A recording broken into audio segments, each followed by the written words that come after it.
할렐루야. 감사합니다. 일주일 동안도 잘들 지내셨죠?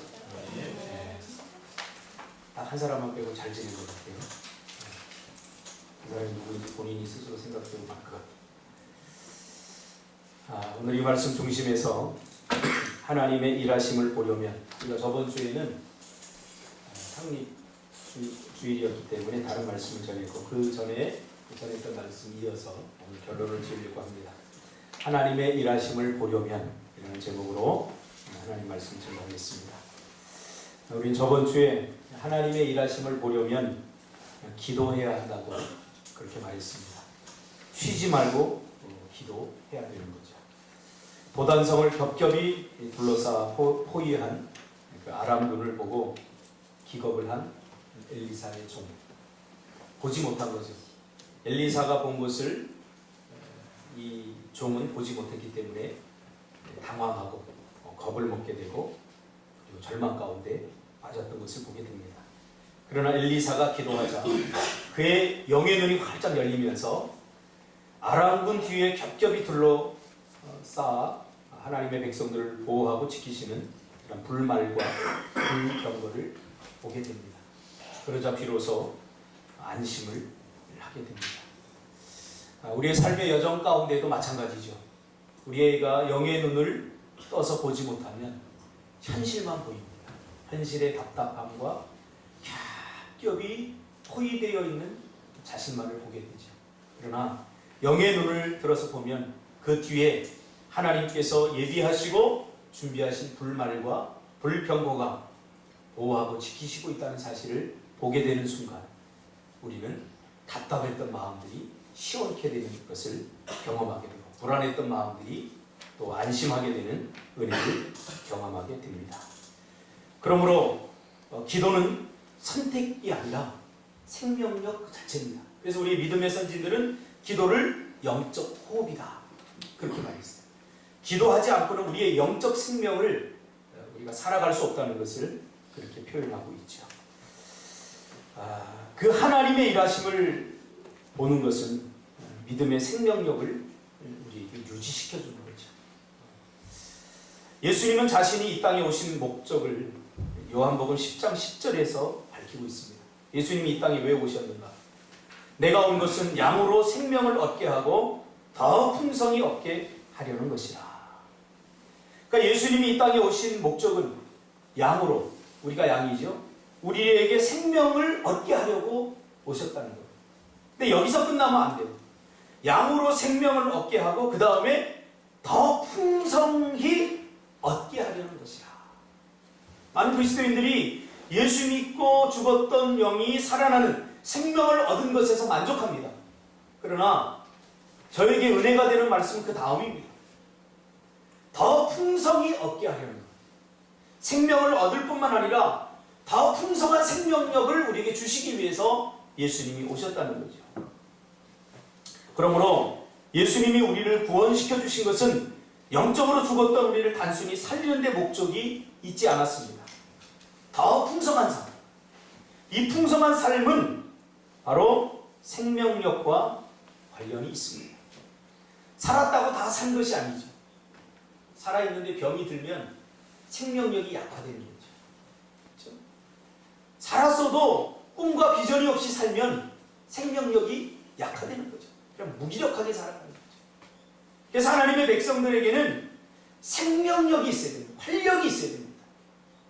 예수님께서 우리를 이 땅에서 구원해 주신 것은 생명을 줄 뿐만 아니라 생명력을 풍성하게 누리게 하기 위해서 우리를 구원해 주셨다는 사실입니다. 활력 있고 다이나믹한 삶, 풍성해지는 삶, 그런 삶을, 넉넉한 삶, 그런 삶을 하나님께서 살기를 원하신다. 제가 이제 개들을 이렇게 키우는, 자꾸 설교에 개에 얘기해서 미안합니다만 그게 제 삶의 일부예요. 개 밥 주고 똥 치워주고 하는데 이 개들을 보면 막 미친 듯이 막 주인이 가면 막 뛰고 막 그러면 괜히 기분이 좋아요. 아이고 저 개들이. 요즘은 이 교회 목사가 키우는 개라 기도도 해요. 막 박수도 쳐요. 제가 오면 막 뛰어서 이러고 이러고 하는데 어떻게 가르쳐 주지 않아도 해석을 제가 그렇게 했습니다.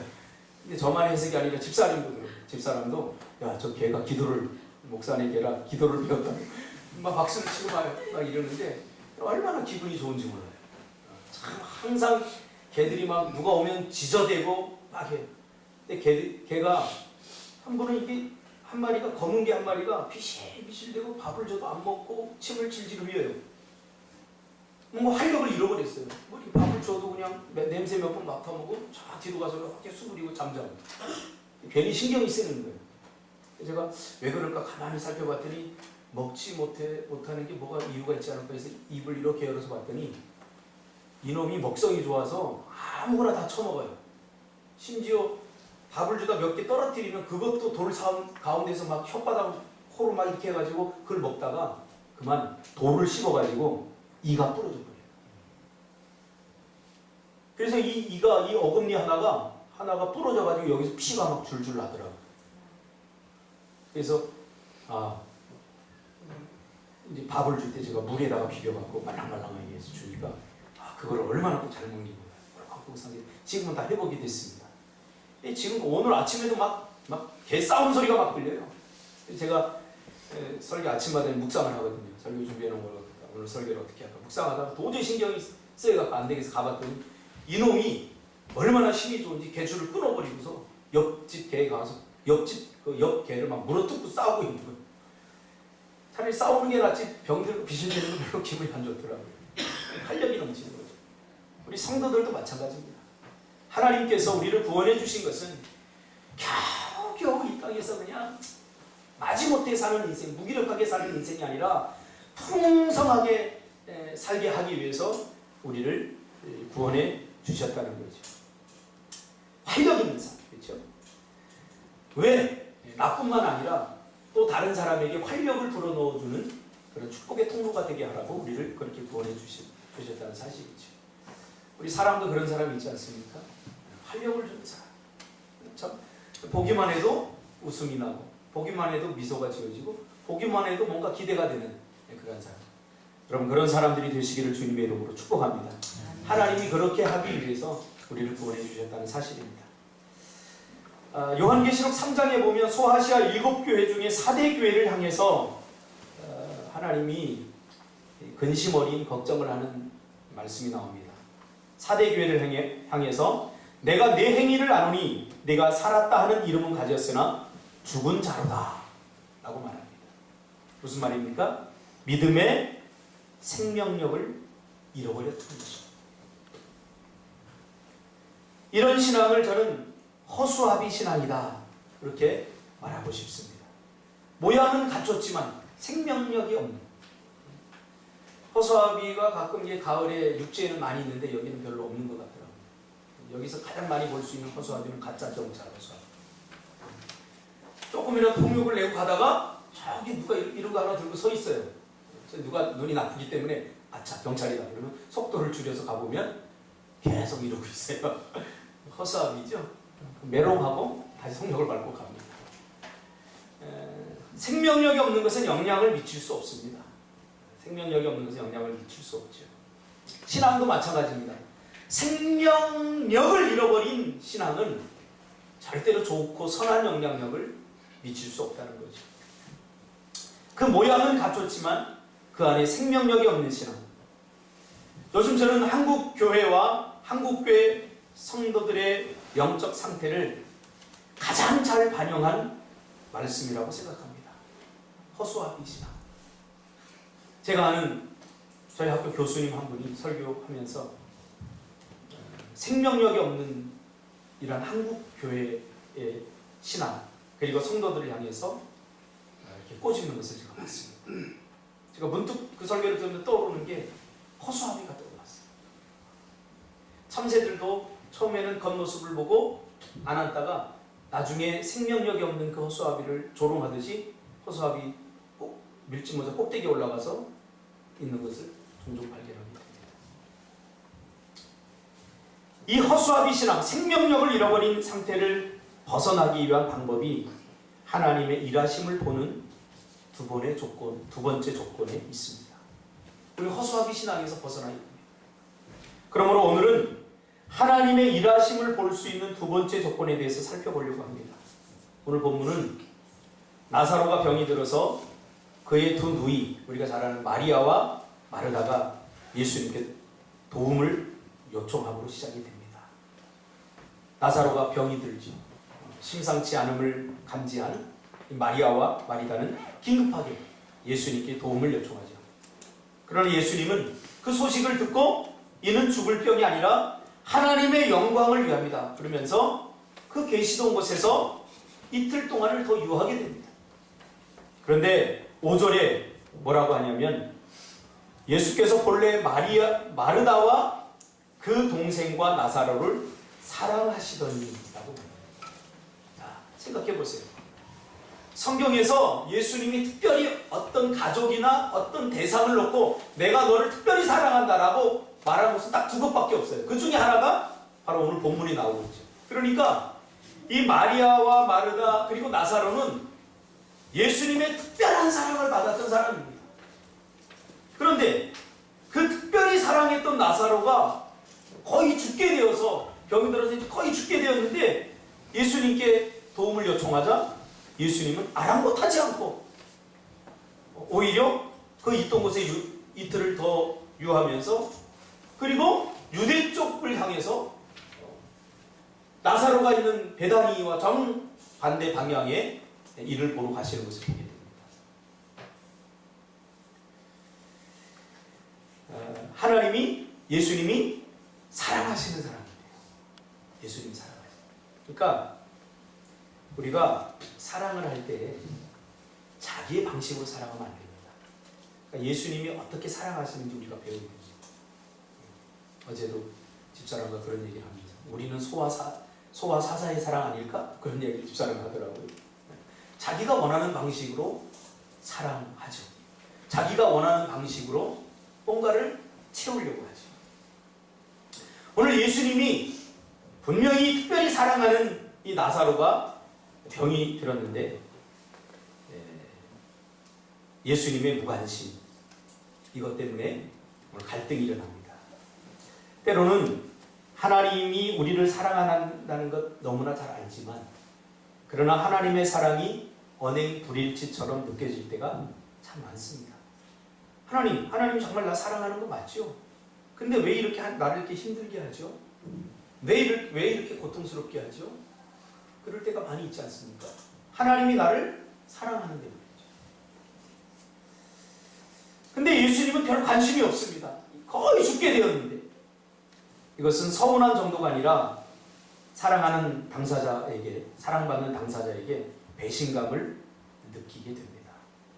사랑하던 사람에게 상처를 받게 된 것이죠. 어제 TV를 제가 잠깐 보니까 JYP하고 이영장 이런 사람들 나와서 뭘 하는데 장도연이가 그런 얘기를 하더라고요. 자기는 프로그램을 하나 맡으면 최선을 다해서 거기다 정을 쏟고 열심히 하고 싶은데 한 8주 만에 하차되고 또 하다가 한두 해 출연했다가 자기 또 하차되고 그러다 보니까 이제는 그 프로그램을 내가 최선을 다해서 할 수 없게 된다. 그리고 거기 사람들과 최선을 다해서 정을 쏟고 같이 함께 할 수 없게 된다. 그러면서 이 JYP에게 고민을 털어놓더라고요. JYP가 비의 노래를 이렇게 틀어주면서 위로를 해주더라고요. 여러분도 한번 들어보시기 바랍니다. 너무 사랑했기 때문에 상처를 받게 되죠. 오늘 이 마리아와 마르다도 아니 예수님이 특별히 사랑하고 우리도 온 정성을 다해서 예수님을 사랑하고 근데 예수님 적어도 우리한테 이러면 안 되는 거 아닌가? 이런 상처는 주로 누가 받냐면 그냥 적당히 신앙생활하는 사람이 아니라 주를 위해서 최선을 다한 사람, 주님의 사랑을 느끼고 정말 최선을 다해본 사람들이 느끼는 상실감 아닙니까? 배신감 아닙니까? 주를 위하여 최선을 다했는데 그러나 돌아오는 것은 무관심뿐이라고 생각해보세요. 누가 최선을 다하고 싶겠습니까? 돌아오는 것은 내 힘듦, 내 고통이라고 생각한다면 이게 얼마나 큰 배신감이고 얼마나 큰 상실감이겠습니까? 오늘 이 마리아와 마르다도 똑같은 그런 상실감을 느끼게 되는 거죠. 신앙의 여정 속에서 하나님은 나의 기대와 나의 소망과 전혀 다른 방향으로 움직일 때가 있습니다. 그럴 때 여러분은 어떻게 하십니까?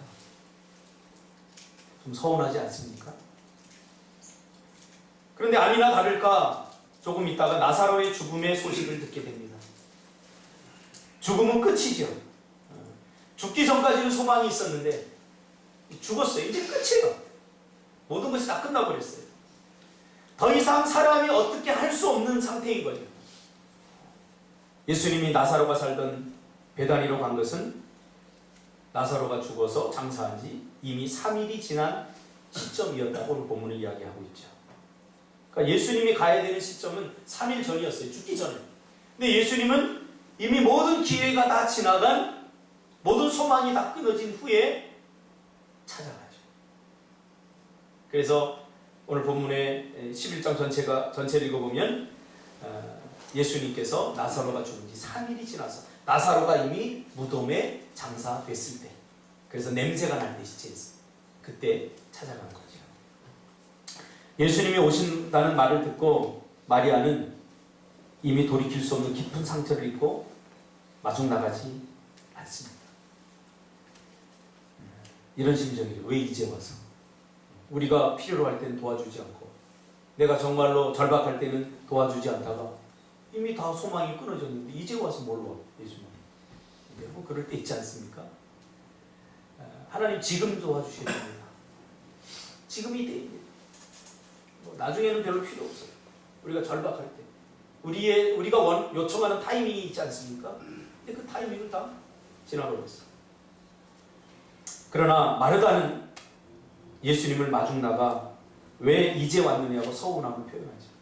그러니까 내가 보니까 MBTI적으로 접근을 하면 이 마르다는 외향인 것 같고 마리아는 내향인 것 같아요. 속으로 쫙 있다가 비치는 거죠.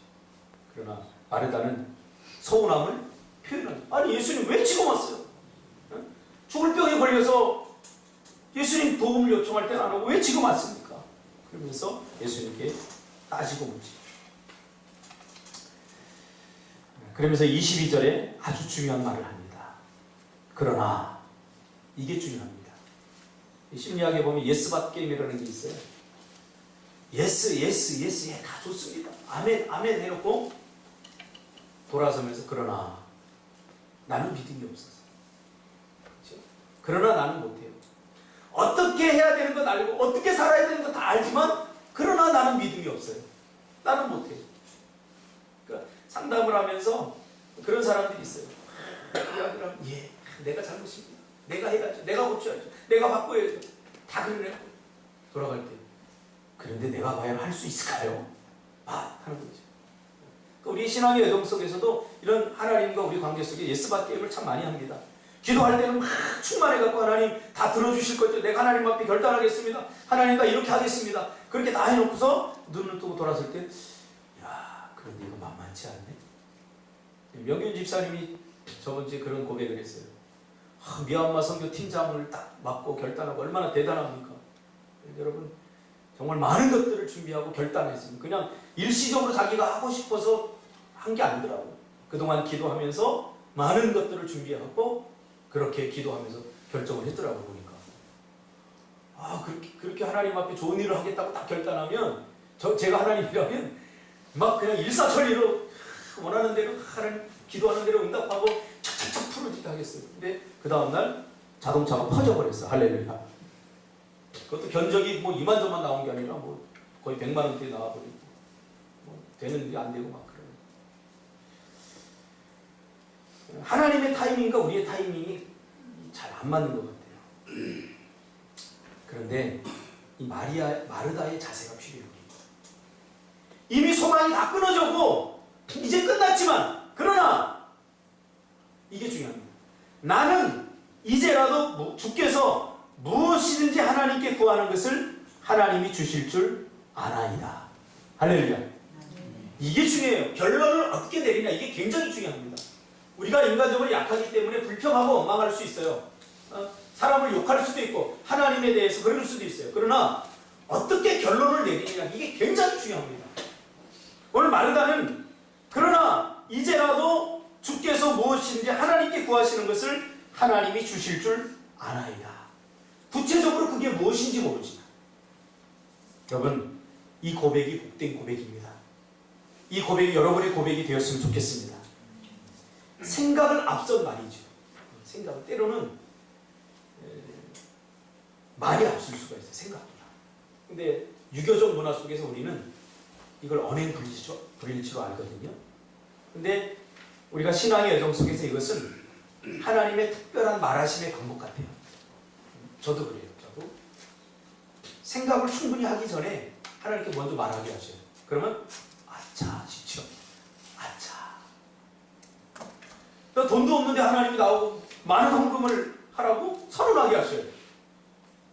그때 선언하고 나서 속으로 아차, 나 돈 없는데. 제가 맹각교 선교사님도 비슷한 이야기를 하더라고요. 선교사님이 대학 다니기 전까지 한 번도 교회를 안 가봤대요. 한 번도. 보통 우리가 성탄절 때도 한 번씩 가보지 않습니까? 여름 성교학교 때. 근데 한 번도 못 가거든요. 워낙 산골이 살아서. 강릉의 자산골이거든요. 뭐 더덕캐고, 뭐 송이버섯 캐고 그러고 살았어요. 근데 대학 때 병에 걸렸어요. 알 수 없는 가슴이 눌리는, 숨도 한번 일종의 공황장애 같은 그런 가슴이 눌리는 그런 병에 걸려가지고 공부도 제대로 못하고, 그럴 때 하나님 내 병을 고쳐주시면, 교수님의 전도를 받고 내 병을 고쳐주시면, 내 가족을 구원해주시면 내가 선교사로 되겠습니다. 그리고 선언을 해버린 거예요. 그러면서 아차 싶더라고요. 아차. 생각해보세요. 우리 사람이 얼마나 교묘합니까? 지금은 죽을 것 같고 여기 죽음에서 살려주면 내가 하나님 앞에 이렇게 하겠습니다 라고 하는데 아차 싶은 거죠. 여러분 그럴 때 있지 않습니까? 여러분 어떨 때 그래요? 특히 헌금을 많이 작정하고 나서 아차 싶을 때가 있고, 하나님 앞에 어떤 일을 하겠습니다 하고 아차 싶을 때 있지 않습니까? 근데 제 경험에 의하면 우리 인간의 연약함을 극복하게 하기 위한 하나님의 말씀하십니다.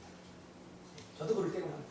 내가 가지고 있는 이성, 내가 가지고 있는 경험, 내 생각으로는 도저히 좋은 결정을 할 수 없을 것 같으니까 하나님께서 먼저 말하게 하시고 그 말한 것을 우리에게 직접 보여주실 때가 참으로 많다는 거죠.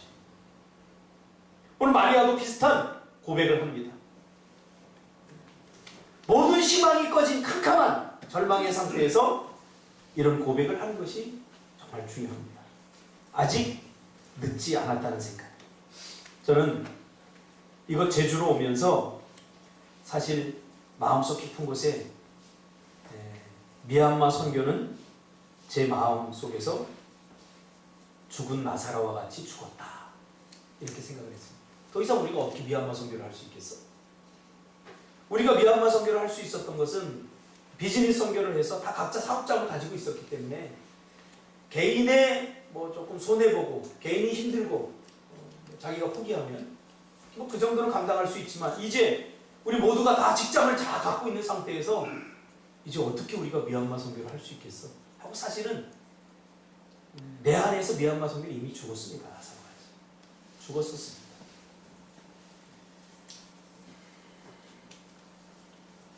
여러분은 어때요?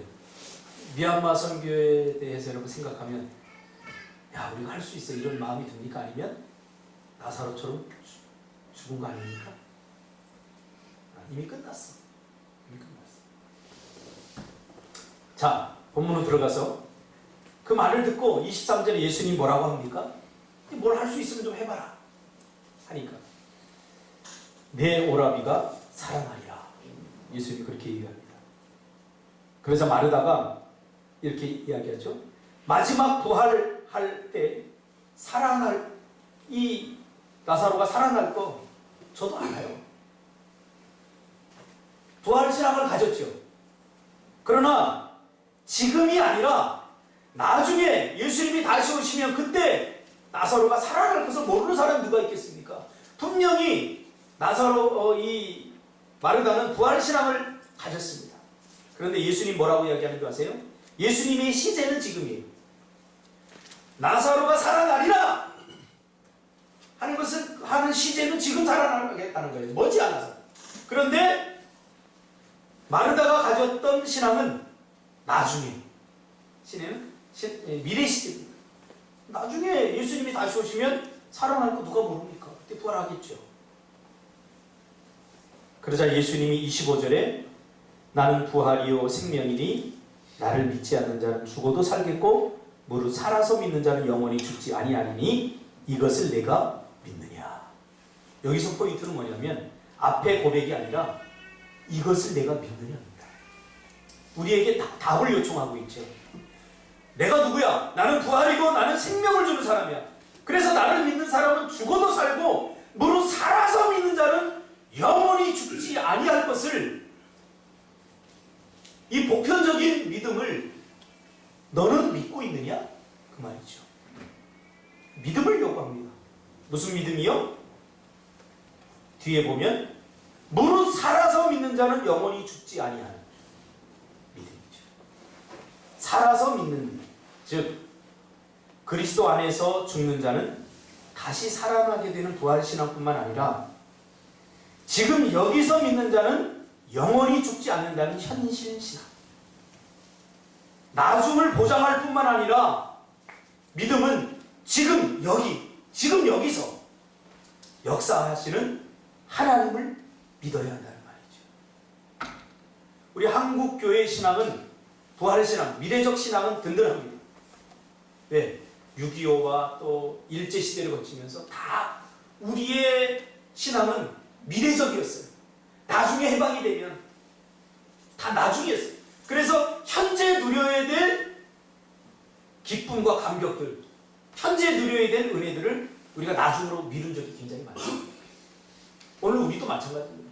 조금 기도 하다 안 되면 나중에 하나님이 하시겠지. 이 부활의 신앙뿐만 아니라 이 본문은 우리에게 지금 현재 우리가 가지고 있는 믿음은 지금도 구원할 수 있다는 거지. 살아서 믿는 자는 죽지 아니하는 신앙. 이것이 바로 미래뿐만 아니라 지금 여기서도 역사하시는 하나님을 우리가 경험할 수 있다는 것을 우리에게 보여주고 있는 거죠. 그래서 과거의 신앙도 중요하고 미래의 신앙도 중요하지만 지금 여기서 역사하시는 하나님을 신뢰하는 믿음이 중요하다는 것입니다. 확인하지 말고 확신하라는 거죠. 나중에 확인하지 말고 확신하고 나가라는 거예요. 그러므로 하나님의 시간은 지금입니다. 지금. 과거와 나중이 아닙니다. 지금 믿느냐라고 믿는 거죠. 지금 믿는. 27절에 보니까 주여 그러하배다. 주는 그리스도시요 세상에 오시는 하나님의 아들이신 줄 내가 지금 믿나이다. 아까 마르다의 신앙이 뭐였어요? 나중에 그렇게 될 걸 내가 믿나이다 였는데 지금 오늘 27절에 고백하는 것은 오시는 주여 그러하이다. 주는 그리스도시요 세상에 오시는 하나님의 아들이신 줄 내가 지금 믿나이다. 이게 더 정확한 겁니다. 내가 지금. 주님은 우리에게 현재적 믿음을 요구하십니다. 하나님의 시간은 항상 지금입니다. 여러분, 내가 예전에 뭘 하고 내가 예전에 이런 은혜를 받았고 이렇게 했고 다 좋습니다. 너무 중요한 신앙의 보배와 같은 과거입니다. 그러나 거기에 너무 집착하지 말라는 거예요. 또 미래에도 미래에 하나님께서 나를 어떻게 보호하시고 인도해 주시고 지켜주실 때가 다 알아. 지금이 아닌 과거와 미래는 너무 막연합니다. 그래서 예수님은 지금 신앙이 중요하다는 거예요. 지금.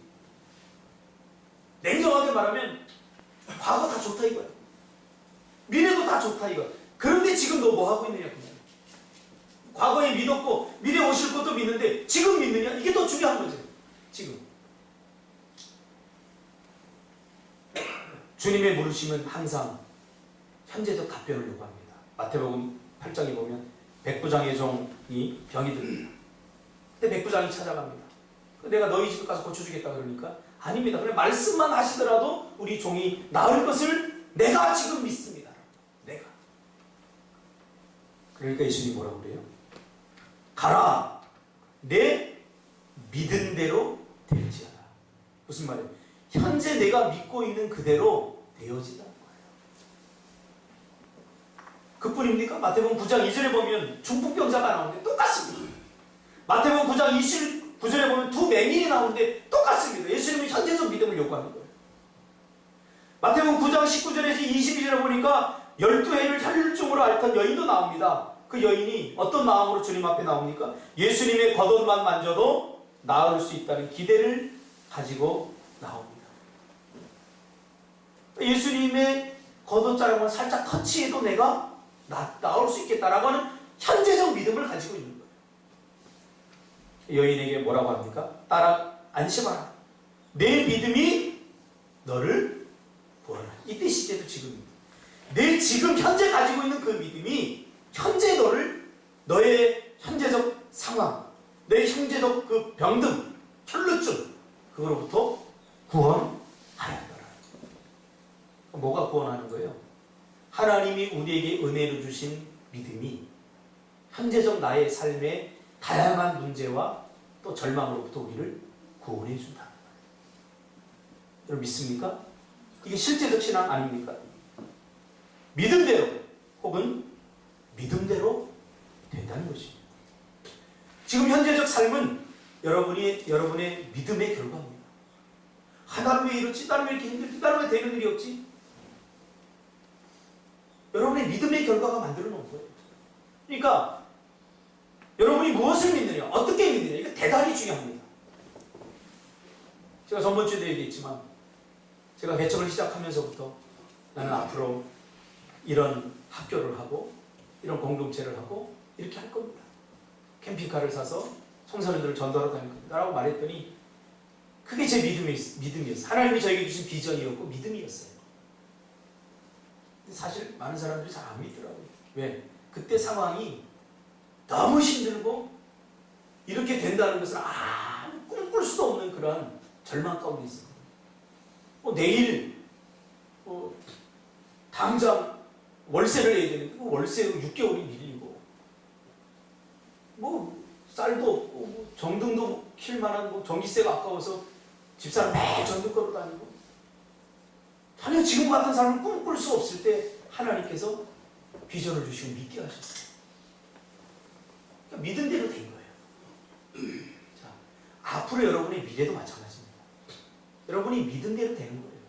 믿은 대로. 근데 나중에 일이고 내가 지금 현재 믿은 것이 미래가 되는 거예요. 이게 얼마나 중요한지 몰라요. 전 너무 안타까워요. 믿은 대로 된다고 말씀하시는데 그 와중에도 사람들은 예수님을 비난하면서 예수님을 향해 분노하며 서운함을 드러내죠. 그렇죠? 본문에 보니까 뭐라고 말해요? 37절에 그중 어떤 이는 말하되 맹인의 눈을 뜨게 한 사람이 그 사람 아니라 이 사람이 그 사람은 죽지 않게 할 수 없었더냐 하시더라. 당신이 맹인의 눈을 뜨게 하면서 이 나사로가 죽었는데 죽게 할 수 없지 않았느냐, 충분히 그럴 수 있지 않았느냐 하면서 서운함을 드러내죠. 우리는 순간순간 선택해야 됩니다. 분노하고 서운함을 드러내고 끝낼 것인가, 아니면 그럼에도 불구하고 계속 신뢰할 것인가. 하나님. 믿음은 다른 사람이 선택해 주는 것이 아니라 내 선택이 돼야 됩니다. 이게 너무 중요합니다. 요즘 선택장애 그런 말도 많이 하더라고요. 선택을 못하는 이유는 뭐냐면 욕심이 많아서 그래요. 너무 많은 것들을 다 갖고 싶으니까 선택이 안 되는 거예요. 저는 이렇게 선택할 때 복잡하게 생각하지 않아요. 그 집사람이 저보고 신기하대요. 옷 사러 가도요, 저는 딱 1초면 끝나요. 어제도 가서 옷 하나 샀거든요. 딱 가서 집사람이 여보 어때? 사자. 바로 샀어요. 선택을 못하는 사람은 이거 잠깐 이거 엔조이 하는 건 좋아요. 그 나중에 선택을 못해. 저는 평소에 그런 꿈을 꿉니다. TV를 보거나 이러면 저 옷 이쁘다. 평소에 묵상을 많이 해도요. 돈이 없으면 못 샀다가 또 경제권이 나한테 없으니까 내가 못했다가 집사람이 사준다고 바로 사버려요. 그리고 이거 어때? 그러면 아니 그거 말고 나 저거 살래요. 그리고 바로 사버려요. 선택은 자기가 하는 거예요. 옆 사람한테 물어봐요. 집사람은 항상 못 살아가서 여보 이거 어때? 그럼 좋아. 그거 좀 전체 이쁘다. 그런 거 산 적이 단 한 번도 없어요. 혹시 그런 거 한번 샀는데 나보고 이게 뭐야, 이게 눈이 당신 보는 게 이렇게 없어. 그러면서 나를 비난하길래 그 다음부터는 어제도 갔는데 여보 이거 어때? 그래서 안 살 거잖아. 마음에 안 들어 할 거잖아. 결국 믿음은 뭐냐면요, 내가 선택해야 되는 거예요. 누군가 선택해 주기를 바라지 마세요. 그러면서 그 사람을 향해서 당신 때문이야 라고 탓하고 비난하지도 마세요. 믿음은 내가 선택하는 거예요. 여기 오는데 저는 제가 선택했어요. 그래서 제 선택에 후회가 없어요. 하나님 주신 비전을 따라갔기 때문에. 그러나 여기서 여러분 1년 살아보고 어땠을까요? 목사님의 선택을 그냥 지지하고 따라온 사람, 자기가 선택하지 않은 사람들은 아마 지금 삶이 굉장히 힘들고 어렵고 불평과 원망으로 가득 차 있을 거예요. 나는 오기 싫었는데 목사님 오라고 그래요. 이게 뭐야, 친구도 없고 뭐 캄캄하고 7시만 되면 캄캄해지고 이게 사는 거면 다 그랬을 거예요. 여러분, 내가 선택하세요. 다른 사람이 선택하게 하고 괜히 그 사람 비난하지 말고, 그래서 충분히 기도를 하고, 그래서 믿음이 필요한 거예요. 오늘 이렇게 비난하는 사람 가만히 보니까 예수님과도 친한 사람이에요. 그러니까 오늘 이 본문을 쓴 사람이 그걸 익명으로 제보하잖아요. 익명으로 폭로하잖아요. 익명으로. 아주 가깝지만 누군지 말할 수 없는 사람이 당신은 맹인의 눈을 뜨게 하면서 왜 우리 나사로, 당신이 살아가는 나사로를 죽게 그냥 방치했느냐, 그렇게 말하는 거죠. 38절에 이런 말이 예수님을 비통하게 한다는 말합니다. 38절에 뭐라고 합니까? 이에 예수께서 다시 속으로 비통히 여기시며 무덤에 가시니 무덤이 구리라 돌로 막았거라.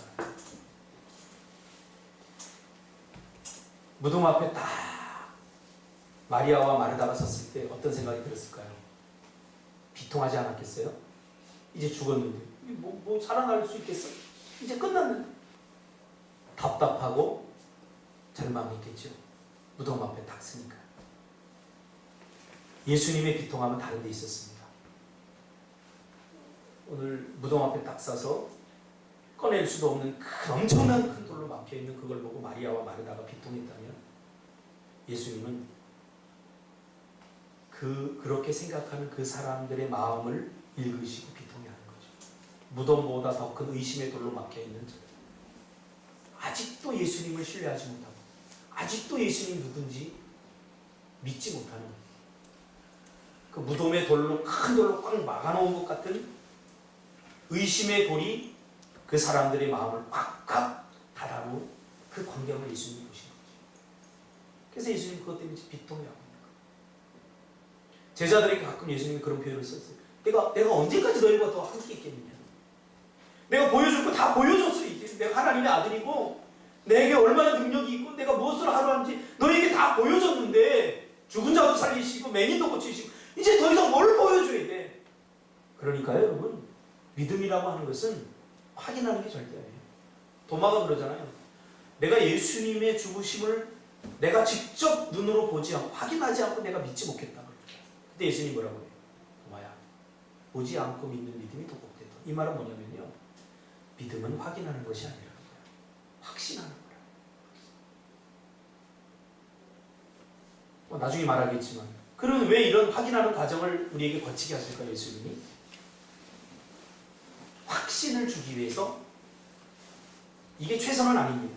그러나 우리가 많은 의심이 많고 보지 않는 것은 잘 안 믿어요. 우리가 내가 꼭 보아야 되겠다. 그러니까 하나님께서 궁여지책으로 우리에게 확인하게 하셔서 확신으로 이끌어주는 과정이 있는, 잘 안 믿지 않습니까? 그러면서 예수님이 마지막으로 아주 중요한 말을 하십니다. 40절에 예수께서 이르시되 내 말이 내가 믿으면 하나님의 영광을 보리라 하지 아니하느냐 하시. 어떻게 해요?